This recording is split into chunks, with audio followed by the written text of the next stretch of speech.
Shreyas Iyer captaincy మెటీరియలా కాదా?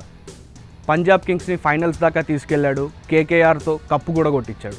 కానీ KKR credit Gautam గంభీర్కి వెళ్ళిపోయిందంటూ శ్రేయస్ అయ్యర్ ఫ్యాన్స్ బాధపడుతుంటారు. పంజాబ్ కింగ్స్తో అన్ఫార్చునేట్ టైమింగ్, ఫైనల్లో మాత్రం అప్పటిదాకా కరెక్ట్గా ఆడి లా ఆఫ్ యావరేజెస్కి పంజాబ్ కింగ్స్ ఫ్యాన్స్ ఫీల్ అవుతూ ఉంటారు. మరి ఇంతకీ శ్రేయస్ అయ్యర్ గొప్ప కెప్టెనా కాదా? దీన్ని కరెక్ట్గా ఆన్సర్ ఇవ్వడానికి శ్రేయస్ అయ్యర్తో పాటు పంజాబ్ కింగ్స్లో ఆడిన శశాంక్ సింగ్ ఒక ఫుల్ క్లారిటీ ఇచ్చాడు. శ్రేయస్ అయ్యర్ ఎలాంటి మనిషి, డ్రెస్సింగ్ రూమ్లో ఎలా బిహేవ్ చేస్తాడు, ప్లేయర్స్ని ఎలా మోటివేట్ చేస్తాడు, ఇంతకీ శశాంక్ సింగ్ ఏమన్నాడు లెట్స్ సీ.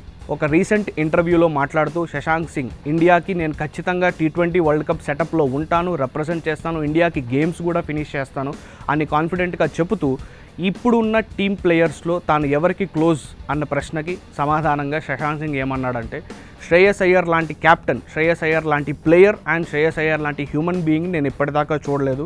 డ్రెస్సింగ్ రూమ్లో ఏ ప్లేయర్ డౌన్గా ఉన్నా, ఏ ప్లేయర్ డీమోటివేటెడ్గా ఉన్నా వాళ్ళ దగ్గరికి వెళ్ళి వాళ్ళతో ఒక 15-20 మినిట్స్ స్పెండ్ చేసి వాళ్ళని మోటివేట్ చేసే ప్రయత్నమే శ్రేయస్ అయ్యర్ చేస్తాడు తప్ప క్యాప్టెన్గా వేరే పని ఏదీ పెట్టుకోలేదు.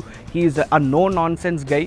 ఎప్పుడు క్రికెట్, ఎప్పుడు స్ట్రాటజీ అండ్ మ్యాచ్ని ఎలా గెలిపించాలి అని అనడం తప్ప. మరి ఇలాంటి శ్రేయస్ అయ్యర్ని మన సెలక్షన్ థింక్ ట్యాంక్ అని చూసుకున్నట్లయితే క్యాప్టెన్సీ మెటీరియల్ అవునా కాదా అంటే వాళ్ళ సైడ్ నుంచి నో అనే జవాబు వచ్చింది ఇప్పటిదాకా.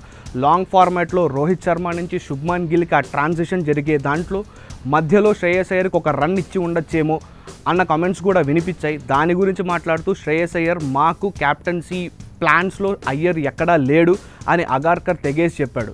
అగార్కర్ అన్నది కరెక్టో కాదో వాళ్ళ ప్లాన్స్లో శుభ్మన్ గిల్లే ఉన్నాడు అనేది నిజం, there is no doubt in it. కానీ శ్రేయస్ అయ్యర్ లాంటి ఒక ఎక్స్పీరియన్స్డ్ క్యాంపైనర్కి ఎస్పెషల్లీ ఓడిఐ ఫార్మాట్లో కూడా మనం క్యాప్టెన్సీ ఇవ్వకపోవడం, ఆఫ్టర్ శశాంక్ సింగ్ లాంటి ఒక పంజాబ్ కింగ్స్కి ఎన్నో మ్యాచ్లు గెలిపించిన శశాంక్ సింగ్ లాంటి ఒక ఎక్స్పీరియన్స్ బ్యాట్స్మెన్ స్టేట్మెంట్ ఇచ్చిన తర్వాత కూడా శ్రేయస్ అయ్యర్ని పక్కన పెడితే ఇండియన్ క్రికెట్ ఎలా ఉంటుందో ఎవరికీ తెలియదు.